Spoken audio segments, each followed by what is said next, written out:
warahmatullahi wabarakatuh. Waalaikumsalam warahmatullahi wabarakatuh. Selamat malam. Selamat malam, Kak. Sebelumnya, selamat datang di sesi konseling online kita. Perkenalkan, saya Fitriani. Nyamannya nanti terserah mau dipanggil Kak Fitri atau Mbak, terpulang ke Adik Sahida sendiri. Jadi di sini saya perlu memberitahukan beberapa pemberitahuan awal bahwa selama proses konseling ini, apapun informasi yang disampaikan oleh klien itu akan dipastikan dijaga kerahasiaannya. Lalu yang kedua adalah jika nanti selama proses konseling ini berlangsung ada indikasi klien itu membahayakan diri atau merugikan diri sendiri atau pihak ketiga atau siapapun itu, maka saya punya hak untuk menyampaikan pada atasan kita dalam profesi konselor ini. Jadi mungkin sebelumnya saya boleh bertanya nama siapa ya, dan enaknya nanti disapa siapa gitu. Oke, baik Kak. Nama saya Saidah. Sehari-hari saya dipanggilnya Saidah juga Kak, kayak gitu. Berarti saya panggilnya Dek Saidah ya, Saidah ya. Oke. Dek Saidah sendiri asli berasal dari mana ya? Asal saya dari Serang Kak. Serang, Banten. Iya, betul. Jadi kesibukan setiap hari apa? Kesibukan saya setiap hari itu mengajar, ya, di pondok pesantren gitu, Kak. Kemudian kesibukan saya yang lain adalah saya juga mengambil kursus bahasa Inggris di satu lembaga di kampung Inggris gitu, Kak. Ya Allah, padat juga ya aktivitasnya. Iya, Kak, lumayan. Jadi pertama saya ingin mengajukan pertanyaan, sebetulnya apa sih tujuan Dek Saida untuk mengikuti sesi konseling online ini? Oke, jadi saya itu ada keluhan, Kak, tapi mungkin belum sempat parah. Tapi saya itu menyadarinya akhir-akhir ini, tapi mungkin ini tuh berjalannya udah lama. Tapi baru sadarnya akhir-akhir ini aja. Seperti saya itu ternyata setelah saya sadari orangnya itu ceroboh, terus pelupa, kayak gitu, Kak. Kadang hal itu mengganggu aktivitas saya karena kadang apa yang saya perlukan, barang yang saya perlukan itu saya lupa naruhnya di mana gitu. Terus saya itu selain itu juga ceroboh, dalam artian kadang tuh barangnya itu setelah saya pakai, saya naruhnya sembarangan, kayak gitu. Nah, dan itu terjadi terus-menerus gitu. Saya kesulitan, sebenarnya sudah berusaha buat nge-manage dengan baik, tapi entah kenapa kayak selalu kumat lagi gitu. Jadi setelah mengikuti proses dan sesi konseling ini, apa harapan Dek Saida selanjutnya? Oke, jadi harapan saya itu, Kak, mungkin bisa dikasih tips bagaimana untuk memanage barang saya dengan baik, atau gimana caranya untuk mengurangi lupaan itu, kayak gitu. Itu sih. Iya, ya mudah-mudahan setelah Desa Indah mengikuti rangkaian daripada sesi proses konseling ini, apa yang menjadi harapannya dan apa yang menjadi keluhannya bisa diminimalisir. Saya mengerti bagaimana keluhan-keluhan seperti itu tuh mengganggu proses aktivitas sehari-hari gitu. Iya, Kira-kira betul. Desa Ida menjelaskan lebih jauh tentang apa sih dampak buruk daripada hal itu gitu? Oke, kalau yang untuk pelupa itu, Kak, eee, gimana ya, terkadang tuh lupanya itu bukan cuma pokoknya lupa mengganggunya itu kadang kita tuh lupa tugas. Maksudnya misalnya nih udah, "Oh ya hari Selasa ada tugas ini," kayak gitu. Nah nanti tuh, misalnya nih, gimana ya, kadang tuh lupa gitu, diingatnya tiba-tiba misalnya udah deket waktunya, kayak gitu. Oh iya ya ternyata gitu sih, Kak. Jadi lupanya itu nggak cuma barang aja sih sebenarnya, kadang lupa-lupa kayak gitu juga gitu. Jadi dampaknya itu kadang, mmm, kalau misalnya barang, itu kadang suka negative thinking sama orang lain, kayak, "Oh ini ada yang pinjam apa ya?" Atau gimana gitu, "Ada yang pinjam belum dikembaliin," atau kayak gimana, itu dampak negatifnya. Kalau yang lupa jadwal itu, ya itu, Kak. Jadi kadang tuh kesusahan gitu, mmm, mengerjakan tugas sesuai waktunya gitu, kadang karena lupa kayak gitu.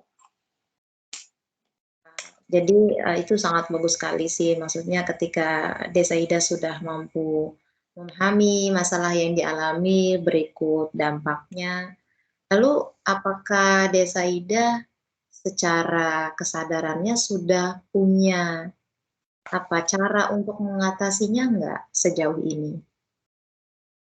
Kalau misalnya cara, iya ada, kadang itu berusaha menempatkan barang pada tempatnya, kadang, Kak. Cuma kalau lagi buru-buru, udah sembarangan naruhnya. Nah, dicari ke tempat semula yang biasanya itu, nggak ada ternyata, "Oh, di mana ya?" Kayak gitu. Maksudnya terus jadi kayak gimana ya, lama-lama tuh misalnya udah dibikin pola nih, udah bikin jadwal, itu tuh semangat awalnya aja gitu loh, kalau Tap masalah bikin jadwal ya.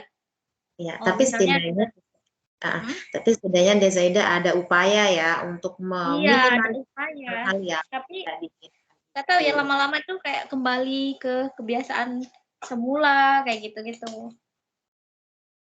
Tapi ini ada nggak kira-kira pernah nggak kejadian hal-hal yang apa, fatal gitu sehingga berpengaruh ke performa belajar misalnya tadi tuh kayak lupa mengerjakan tugas, imbasnya ke nilai gitu. Ada nggak pernah kejadian seperti itu? Kalau kejadian yang sampai fatal sih mungkin fatal banget sih, enggak ya sih, Kak, ya. Cuma aku tuh sering kalau ngerjain sesuatu itu, eee, ya jadinya kalau kayak gitu tuh terburu-buru gitu, Kak. Gitu aja sih. Gitu aja ya. Artinya sejauh ini belum ada hal-hal yang terlalu fatal gitu ya. Oh, Oke, ada, Kak, ada oh aku, ada. tapi bukan tugas. Heeh. Aku lupa matiin kompor, Kak. Oh Iya, ya? iya aku pernah tuh lagi ngerebus tahu, ya tahu, lagi bikin, pokoknya lagi mau masak gitu, terus aku tuh ternyata ada jadwal ngajar online, ya. Terus aku suka kayak gitu, Kak, sering gitu. Jadi fokusnya tuh kalau udah teralih tuh udah gitu loh, kerjaan yang tadi itu lupa gitu, sampai keluar asap gitu loh, Kak. Ya itu mungkin sih yang fatal ya sejauh ini. Nyaris ya, nyaris kebakaran gitu ya.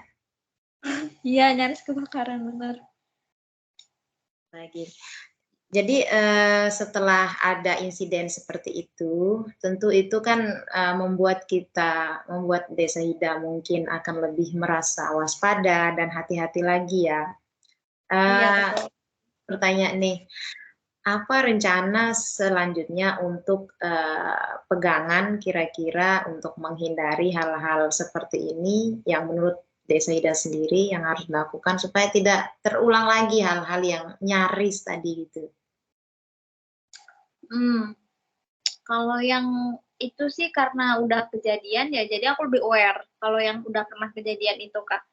Cuma kadang Ya, tuh muncul di kejadian lain, entah apa itu, kayak gitu sih, Kak. bagus. Artinya Desaida sendiri setidaknya sudah mengetahui ya apa sih Iya. kiat-kiat atau hal-hal yang harus dilakukan untuk meminimalisir resiko gitu ya. Jadi sebelum pembicaraan ini kita tutup, bagaimana perasaan Desaida setelah berdiskusi? Adakah kesimpulan yang bisa Desaida ambil gitu atau seperti apa? Kesimpulan, ya mungkin karena entah ya aku nggak bisa nyalahin diriku sendiri, maksudnya kayak, oh ya aku emang terlahirnya kayak gini, aku nggak bisa kayak gitu ya Kak ya.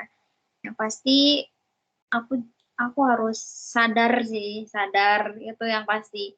Dan mungkin nggak seperti orang lain yang emang dia tuh kesadarannya selalu on. Maksudnya aku tuh serbanyak lupanya, banyak teledornya kayak gitu.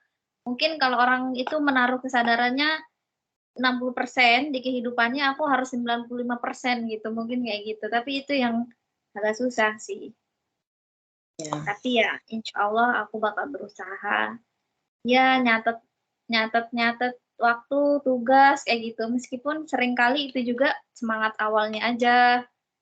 Tapi ya aku harus tetap berusaha supaya aku bisa jadi lebih baik lagi. Gitu. Jadi setelah kita melewati sesi ini selama sudah berapa menit ini? 15 menit ya.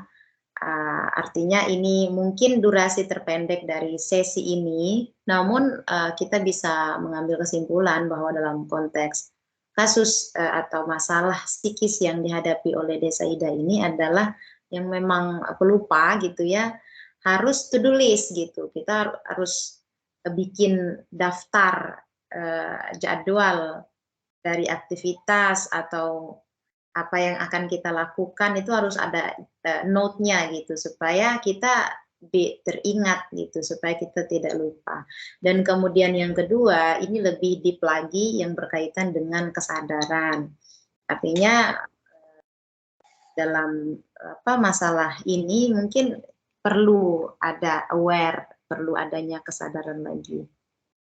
Oke, kemudian selanjutnya apakah Desaida sudah yakin sudah tidak ada lagi yang ingin disampaikan selain daripada itu? Untuk sementara itu dulu mungkin ya Kak ya, nanti selanjutnya kita bisa kalau misalnya ada keluhan lagi. Oke. Baik, kalau begitu kita tutup pembicaraan kita ini.